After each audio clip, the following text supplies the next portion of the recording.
Just one more feather. Kennimac reached nervously upwards into the nest on the rocky shelf and pawed around quietly. But wait, what was that he felt? An egg?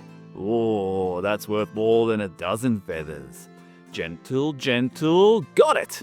He risked a glance upwards. The big ball of fluff snored on. He turned to sneak out of the cave in the safety of the light, just as a huge shadow filled the entrance. The egg vibrated and cracked with an adorable little which was quickly followed by a thunderous shriek from Mama Bear and then Daddy's beak wrapping around the inside of his spine. G'day, I'm James from Zalgariath Gaming, and this is Creature Feature, where each episode we tear away at a D&D 5e monster and see what makes it roar. If there was a Best PR for Merciless D&D Predator award over the past 50 years, it would surely go to the Agent of the Owlbear. From its origins as a magical mishap in a wizard's workshop inspired by a misshapen toy dinosaur in Gary Gygax's collection in 1975, to one of the most iconic and, dare I say, adored D&D creatures in the modern game.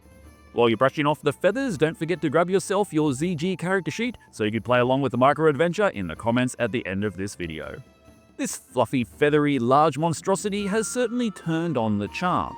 These days, a party of adventurers is just as likely to try and befriend the beast rather than battle it, despite its savage killer instincts more likely regarding an armor-clad elf as a tasty treat wrapped in foil for freshness.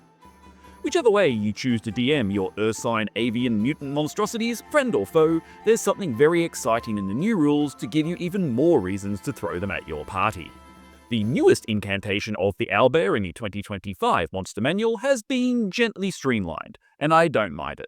Gone are the separate beak and claw actions with different dice needs in favour of 2 rend attacks, each dealing 2d8 plus 5 slashing, which is a slight buff on the average damage output from the 2024 version. This is fine, you can always verbally describe exactly how you want your player to have been disemboweled by the bear bird. Having the same dice for both attacks just speeds up combat, and this is actually a theme through the whole new Monster Manual. You'll often find that multi-attacks like this, where there were 2 separate versions, have now been combined into a single roll, usually at the advantage of the DM. Yeah.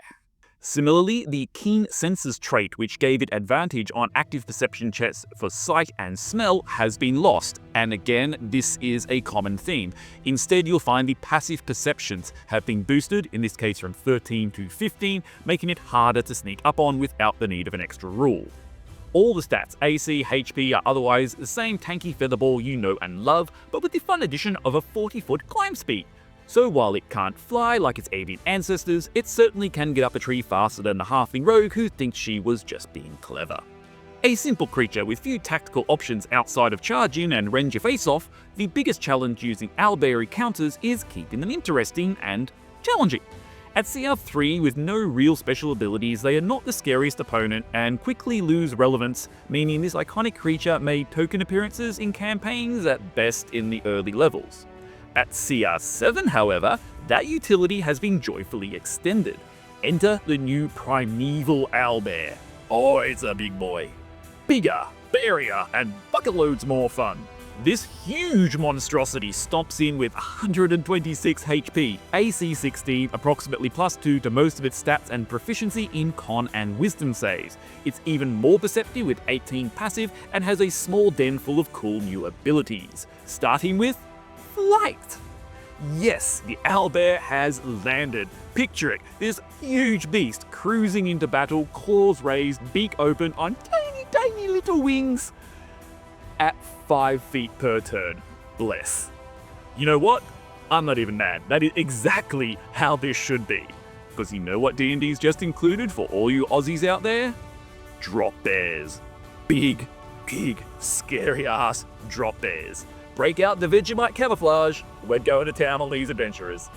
For all of you non-Australians out there who are yet to visit our fine country and are unaware of the deadly creature that is the drop bear, imagine your Primeval Owlbear flying about 20-30 feet up, directly above an adventuring party, and then choosing to not be flying anymore because it can take the fall damage? I have got to get one of these guys in my campaign ASAP. Fellowship, you have been warned. I'm unsure how I'm going to DM this potential aerial mauling, but that's a problem for future DMs out. Switching gears from offense to defense, and this magical mishap now has magic resistance, giving it advantage on saves versus the ill effects of the weave, while offensively, charge in and maul everything tactic has been ratified as canon, because your first +9 hit with the Ravage attack now deals 4d8 plus 6 damage and knocks the target prone for advantage on the second 2d8 attack follow-up. Then, as your enemies charge into the defense of your initial unlucky lunge option, in round 2, the Primeval Owlbear now has a 5/6 recharge Screech ability, a 30-foot emanation that can incapacitate any creature failing a DC 15 con save, and it deals 68 thunder damage to everyone in range. This guy just keeps getting better and better. Now, for even higher level fun, put this tougher, smarter, flyer ball of feathered fury at the head of a pack of its lesser owlbear brethren, and it's a den raid of epic fuzziness and funness. Owlbears are actually a lot more common in D&D books than the lore would have you believe, and you'll find at least one in each of the 3 2014 rules starter sets. And you know what? I'll be very surprised if it doesn't appear in some misshapen form in the new Beginner's Adventure that's going to come out in September 2025. So, you can find links to affordable print-your-own resources below that include paper mini owlbears designed by me for my table to ravage your players on yours, and I'd love to see you drop one down. Speaking of Aussie icons, let's catch up with Blowin' Bogan on his adventures in Running on Empty. Night falls as you rattle down the highway road and the traffic thins out.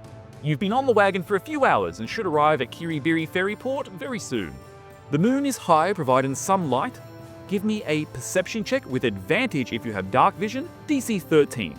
Blowy has been heavily sipping on his rum flask the whole time, and surely it must be getting nearly empty by now, and been busy chatting to the driver, who will make an opposed concentration check versus Blowy's performance to see if he's distracted by your companion's tall story. Blue dice for the NPC.